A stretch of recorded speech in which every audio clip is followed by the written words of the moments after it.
Alors, nos 2 premières présentations, elles seront faites par, Nipesh Palat Narayanan, donc désolé pour la prononciation qui est certainement pas très bonne.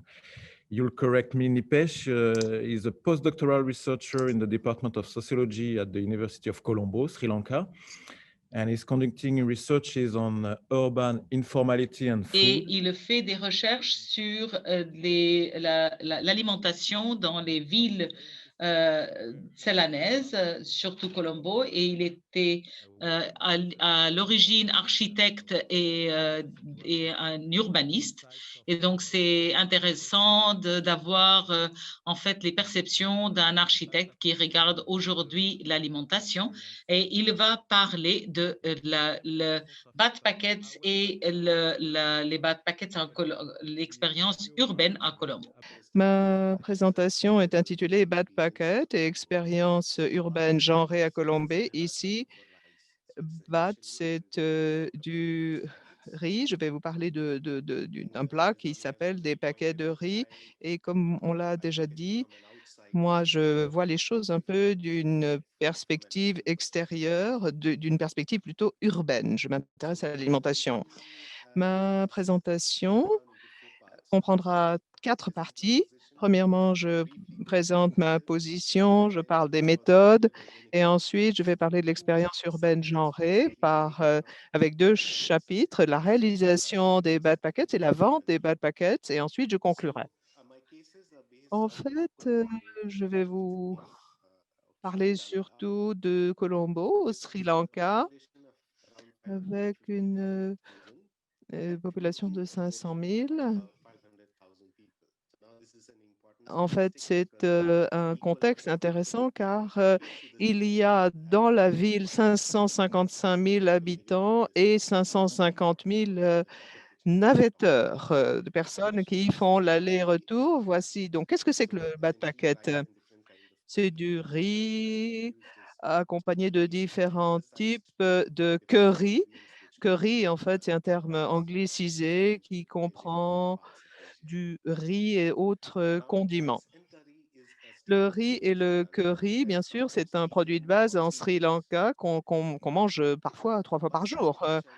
Le bad packet dont je vais vous parler aujourd'hui, c'est une version marchandisée qui est vendue dans la rue. La distinction est importante car ce n'est pas une forme de nourriture qu'on a dans les restaurants.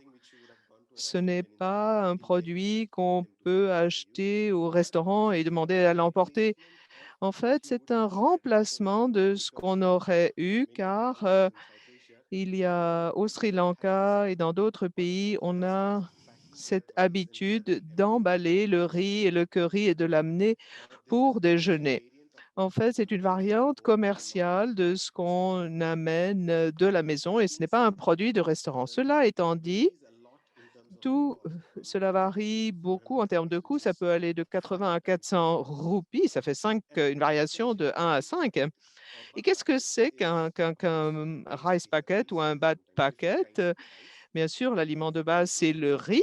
Et après, il y a un accompagnement principal, donc la viande, du bœuf, du porc, du poulet, une option végétarienne, et c'est comme cela. Donc, si le poulet est l'aliment principal, on parle de curry au poulet. Ensuite, on a ce qu'on appelle le paripou. Ce sont des lentilles corail cuites dans une sauce. Et ensuite, il y a 2 accompagnements de légumes et en fait un condiment qu'on appelle symbole. Il y a beaucoup de variétés de cet accompagnement. Voilà comment est constitué ce qu'on appellera un bat packet. Et il est mangé et produit par toute une série de personnes. Vous voyez les gens qui transportent leur déjeuner, les bad packets, dans des petits sacs. Pourquoi est-ce que nous avons décidé de nous intéresser à cette question du bad packet? Comme je l'ai dit, moi, je viens du domaine des études urbaines et il y a tout un courant de discussion qui parle d'une compréhension eurocentrique. En fait, notre compréhension urbaine, globale, est plutôt eurocentrique sur des villes de l'Atlantique Nord. Et il faut que nous provincialisions notre compréhension des villes. Nous devons comprendre les villes en tant que telles et pas en comparaison avec, bien sûr, Paris, Londres et autres villes. Et ce papier est une expérience qui a été menée pour comprendre le lien entre l'urbain et la nourriture, comprendre Colombo par le biais des bad packets. Comme je l'ai dit au début, les bad packets imitent les pratiques culturelles du riz au curry qui existent dans la culture. En étudiant le bad packet, ce que j'essaie de comprendre, ce sont ces pratiques culturelles et ces expériences urbaines spatiales qui sont incarnées dans le bad packet. Donc, mon approche est légèrement différente de ce qui a été le cas tout à l'heure.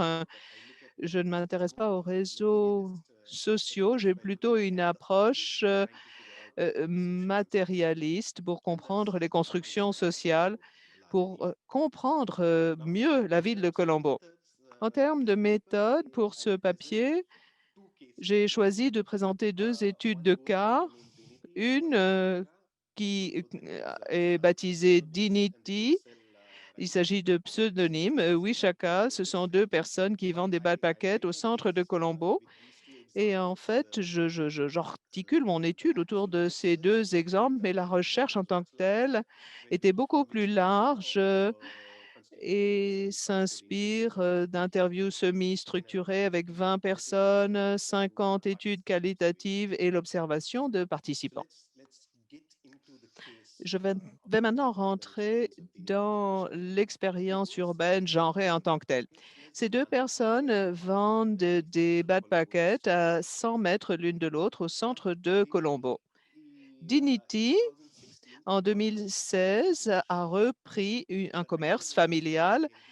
Elle voulait en fait ouvrir une boutique de jus sans. Elle a commencé peu à peu et les gens ont commencé à demander quelque chose à manger pour accompagner ces jus vitaminés. Et au bout d'un moment, elle s'est rendue compte qu'il y avait un potentiel important pour vendre, pour réaliser, fabriquer des bad packets à partir de son magasin de jus.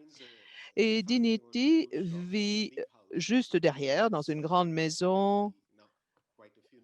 Elle a un certain nombre de domestiques et de cuisiniers, cuisinières. Puis elle s'est dit, pourquoi ne pas commencer à fabriquer mon bas de paquet et à en vendre pour aider la vie de la famille. Elle vend 40 bas de paquets par jour à un prix qui va de 325 à 375 roupies. Et elle vend ça dans sa petite boutique. Simplement pour vous donner une idée, euh, 1 kilo de riz blanc coûte environ 100 roupies sri-lankaises. Pour Vishaka, les choses sont un petit peu différentes. En effet, elle travaillait à l'époque dans une bijouterie. Elle a malheureusement perdu son travail car les propriétaires ont décidé de partir à la retraite.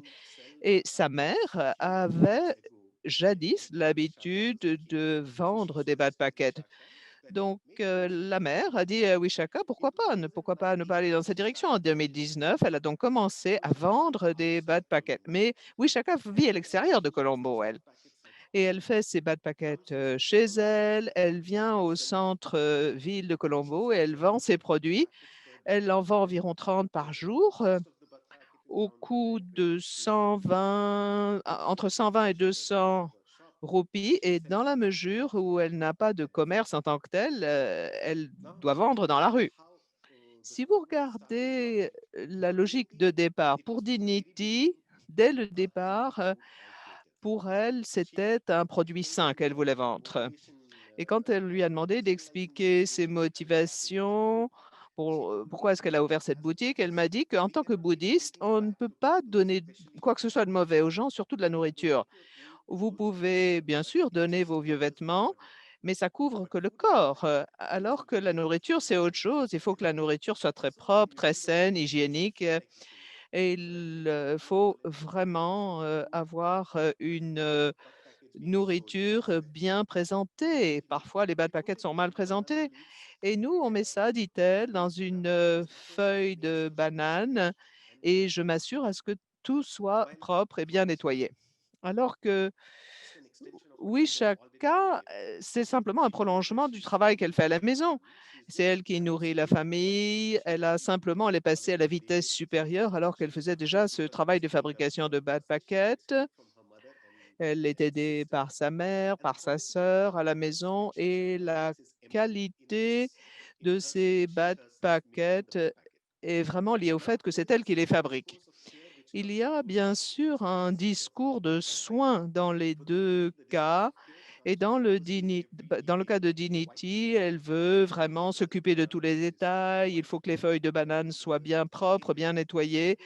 Et c'est le produit qui est important. Alors que pour Vishaka, la qualité vient du fait que c'est elle-même qui cuisine le produit, ou alors sa mère, sa sœur, et c'est le processus qui met en relief la qualité du bad packet. Ce qu'on voit ici, le premier produit de l'étude, il y a une certaine imitation. Au sens traditionnel, cela reproduit ce qui se passait à la maison à l'époque où les bad packets étaient cuisinés par la mère ou la femme.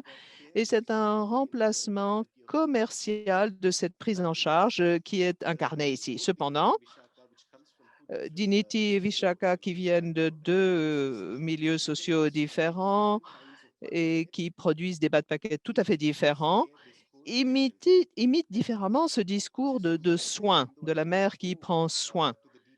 Bien sûr, je ne rentrerai pas dans le détail des hommes qui fabriquent ce genre de produits, mais ceux qui le font sont également des personnes qui vendent des produits qui ont été réalisés par leurs femmes ou alors qui tirent les recettes de la tradition familiale. Donc, il y a une certaine façon d'adhérer à ce discours de soins, de personnes qui prennent soin des autres. Comment est-ce qu'on fait les bad packets? Eh bien, Dignity prend ses produits de base au supermarché. Comme on l'a dit au début, elle a dit que la qualité pour eux des bad packets vient de sa croyance dans le bouddhisme. Mais quand elle achète ses produits, c'est très laïque. Elle va au supermarché comme n'importe quelle personne, mais elle n'achète jamais au marché de gros qu'on appelle le PETA à Colombo. C'est un énorme marché de gros. Elle n'achète jamais là. Et pour elle, la qualité vient du fait qu'elle achète au supermarché et rien à voir donc avec Wishaka qui dit qu'elle, elle achète au PETA parce que c'est un marché de gros où elle trouve plein de choses et elle achète la viande dans une boucherie musulmane. Elle ne la prend pas congelée comme Dignity au supermarché. Et oui, chacun m'a dit une chose intéressante. Il y a énormément de choix sur le marché PETA et une fois qu'on a un commerçant, on a des bons prix parce qu'on achète tous les jours. Les produits sont frais dans la mesure où il y a un grand roulement, un important roulement. Mais moi, j'achète le poisson plus près de chez moi parce que je puisse l'amener le cuisiner rapidement. Mishaka n'est pas une musulmane, pourtant elle achète sa viande dans une boucherie musulmane. Et pour elle, c'est synonyme de qualité de viande qui est synonyme, qui est comparable à ce que Dignity fait quand elle achète de la viande congelée au supermarché. Donc, vous voyez la même ville, deux expériences complètement différentes par rapport à Dignity. Wishaka, dans un cas, c'est le supermarché, dans l'autre, c'est le marché de gros. Pour Dignity, c'est la viande congelée et dans le cas de Wishaka, c'est une boucherie musulmane. Donc, c'est une vision, un vécu de la viande qui est complètement différent selon le contexte social. Pour Dignity, elle emballe ses produits tout simplement dans une petite barquette, une barquette de papier.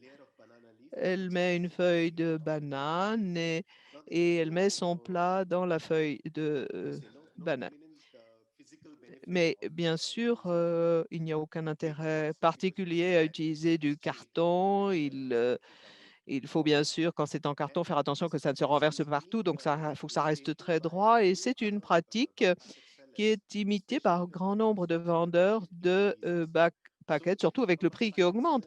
Si un vendeur vend, par exemple, une variante végétarienne ou alors des produits un peu plus chers, automatiquement, on va acheter cela dans une barquette. Pour l'utilisateur, quand il voit de la barquette, il sait que le produit va être plus cher. Par ailleurs, Wishaka, elle, du fait de la considération économique, elle va emballer ses produits dans une sorte de feuille de papier recouvert d'une sorte de film protecteur.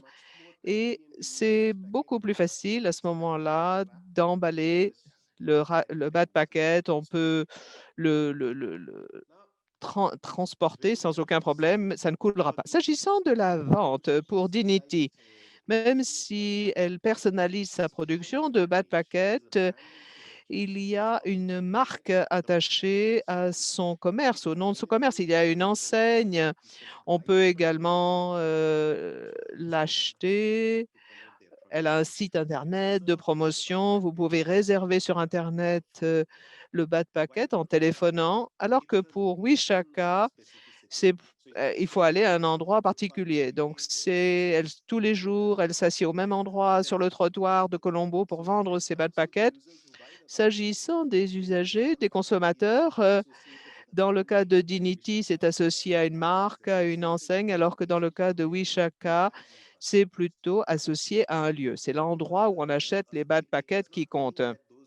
Cela ne veut pas dire que celle qui vend sur le trottoir n'utilise pas l'Internet ou les applis, car parfois, on peut même utiliser Uber Eats ou PicMe, qui est connu au Sri Lanka. Et si vous achetez des backpackets sur le trottoir, c'est moins cher.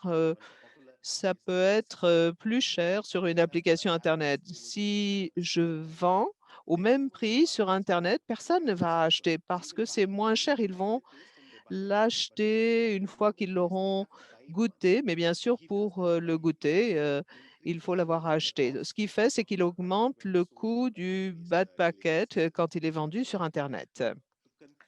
Pour conclure,